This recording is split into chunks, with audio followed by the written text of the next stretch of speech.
Hi friends, എല്ലാവർക്കും ദീപാസ് അടുക്കളയിലേക്ക് സ്വാഗതം.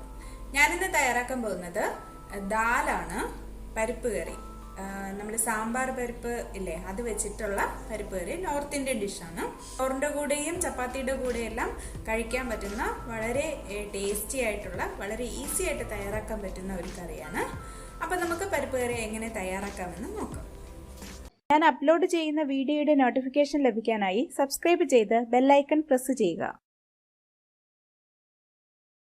ദാല് കറി നമുക്ക് വളരെ എളുപ്പത്തിൽ എങ്ങനെ തയ്യാറാക്കാമെന്ന് നോക്കാം. അതിനായിട്ട് ഞാനിവിടെ 2 പിടി പരിപ്പാണ് എടുത്തിട്ടുള്ളത്. 2 പിടി പരിപ്പെടുക്കാം. പരിപ്പ് വെള്ളമൊഴിച്ച് നല്ലപോലെ ഒന്ന് കഴുകിയെടുക്കാം. പരിപ്പ് നല്ലപോലെ കഴുകിയെടുത്തിട്ടുണ്ട്. ഇനി നമുക്ക് ഒരു കുക്കർ എടുത്ത് അതിലേക്ക് ഈ പരിപ്പ് ചേർത്ത് കൊടുക്കാം. പരിപ്പ് നേരത്തെ വെള്ളത്തിലിട്ട് കുതിർത്തിട്ട് വേണമെങ്കിലും എടുക്കാം. ഞാനിപ്പോൾ ഇത് കുതിർത്തിട്ടില്ല, അല്ലാതെ തന്നെയാണ് എടുത്തിട്ടുള്ളത്.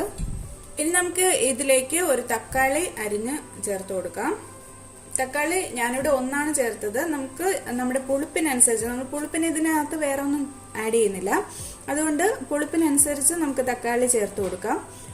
നല്ല പുളിപ്പ് ഇഷ്ടമാണെങ്കിൽ 2 തക്കാളി ചേർത്ത് കൊടുക്കാം.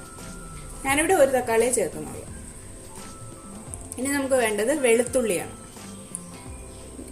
ഞാൻ ഇതൊരു 3 കുടം വെളുത്തുള്ളിയാണ് എടുത്തിട്ടുള്ളത്. ഇതിന്റെ പകുതി എടുത്താൽ മതി. കുറച്ച് ഭാഗം നമുക്ക് കടുക് താളിക്കുമ്പോഴത്തേക്കും ചേർക്കാൻ വേണം.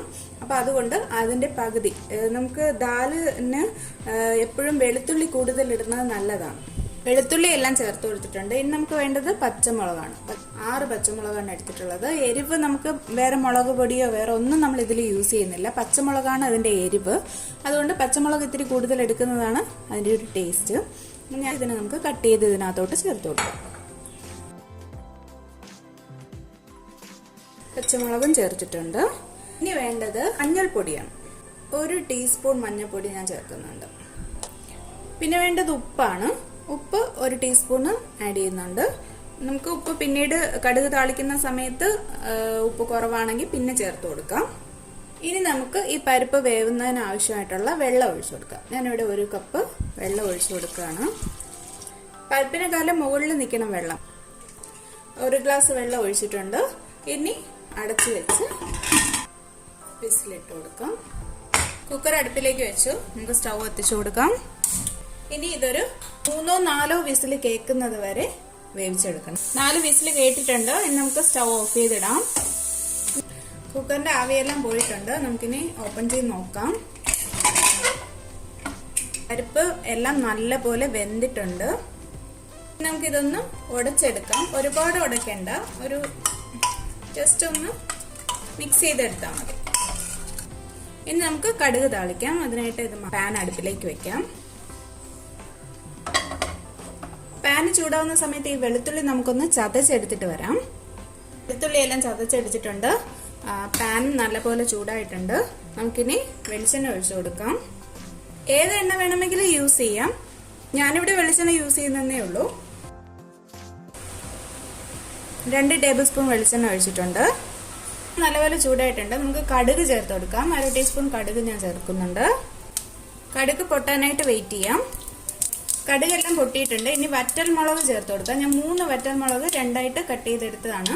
അത് ഇതിലേക്ക് ഇട്ട് കൊടുക്കാം. മുളകും ചൂടായിട്ടുണ്ട്. ഇനി നമുക്ക് എടുത്തു വെച്ചിരിക്കുന്ന വെളുത്തുള്ളി ചേർത്ത് കൊടുക്കാം. ഇനി നമുക്ക് ഇതിലേക്ക് 1/2 ടീസ്പൂൺ പെരിഞ്ജീരകം ചേർത്ത് കൊടുക്കാം. ഒരു 1/4 ടീസ്പൂൺ ജീരകം, സാധാ ജീരകവും കൂടെ ചേർക്കാം. ഇതെല്ലാം കൂടെ നല്ലപോലെ ഒന്ന് മൂത്ത് കിട്ടണം. നല്ല ഒരു വെളുത്തുള്ളി മൂത്തിട്ട്, എണ്ണയിൽ കിടന്ന് മൂത്തിട്ട് നല്ലൊരു മണം വരുന്നുണ്ട്. വെളുത്തുള്ളി എല്ലാം നല്ലപോലെ മൂത്തിട്ടുണ്ട്. ഇനി നമുക്ക് കറിവേപ്പില ചേർത്ത് കൊടുക്കാം. 1 തണ്ട് കറിവേപ്പില എടുത്തിട്ടുണ്ട് ഞാൻ. അതും കൂടെ ഇതിലേക്ക് ആഡ് ചെയ്തു. നമുക്ക് തക്കാളി വേണമെങ്കിൽ ഈ സമയത്ത് വേണമെങ്കിലും ചേർക്കാം. തക്കാളി ഇതിൽ കൂടെ ഇട്ടിട്ട് നല്ലപോലെ വഴറ്റി എടുത്താൽ മതി. ഞാനിപ്പോൾ തക്കാളി പരിപ്പിൽ കൂടെ ഇട്ട് വേവിച്ചെന്നേ ഉള്ളൂ. അതാണ് കുറച്ചുകൂടെ ഈസി ആയിട്ടുള്ള മെത്തേഡ്. അപ്പോൾ ഇനി നമുക്ക് വേവിച്ച് വെച്ചിരിക്കുന്ന പരിപ്പ് ഇതിലേക്ക് ചേർത്ത് കൊടുക്കാം.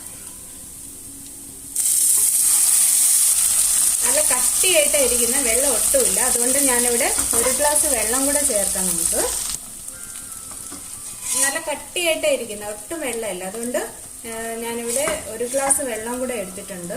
അത് നമുക്ക് ഈ കുക്കറിൽ തന്നെ ഒഴിച്ചിട്ട് അതിലേക്ക് ഒഴിച്ചു കൊടുക്കാം.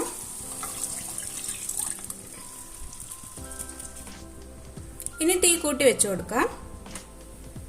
ഇനി നല്ല പോലെ ഒന്ന് തിളച്ച് കിട്ടണം. പരിപ്പ് ഒരുപാട് ഉടച്ചിട്ടൊന്നുമില്ല, ഇത് നല്ലപോലെ വെന്തിട്ടുണ്ട്. പരിപ്പ് നല്ലപോലെ വെന്തിട്ടുണ്ട്.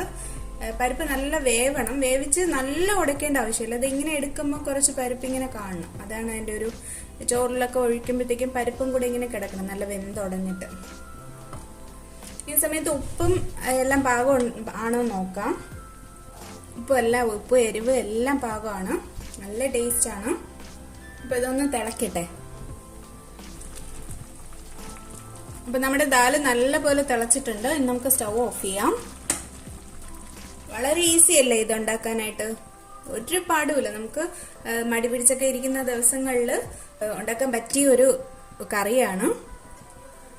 ചോറിന്റെ കൂടെ ആണെങ്കിലും ചപ്പാത്തിയുടെ കൂടെ ആണെങ്കിലും നല്ലതാണ്. ഇപ്പൊ വേറെ ഒന്നും ഇല്ലെങ്കിലും ചോറിന്റെ കൂടെ ഇതും അല്പം തൈരും അച്ചാറും ഉണ്ടെങ്കിൽ വളരെ ടേസ്റ്റി ആയിട്ട് നമുക്ക് ചോറുണ്ണാൻ പറ്റും. അതുപോലെ ചപ്പാത്തി അതുപോലെ തന്നെ. അപ്പോൾ എല്ലാവരും ട്രൈ ചെയ്ത് നോക്കണം. ഇഷ്ടമായെങ്കിൽ ലൈക്ക് ചെയ്യണം, ഷെയർ ചെയ്യണം, സബ്സ്ക്രൈബ് ചെയ്യണം. നിങ്ങളുടെ വിലപ്പെട്ട അഭിപ്രായങ്ങൾ അറിയിക്കണം. വീണ്ടും പുതിയൊരു വിഭവമായി നമുക്ക് കാണാം. താങ്ക്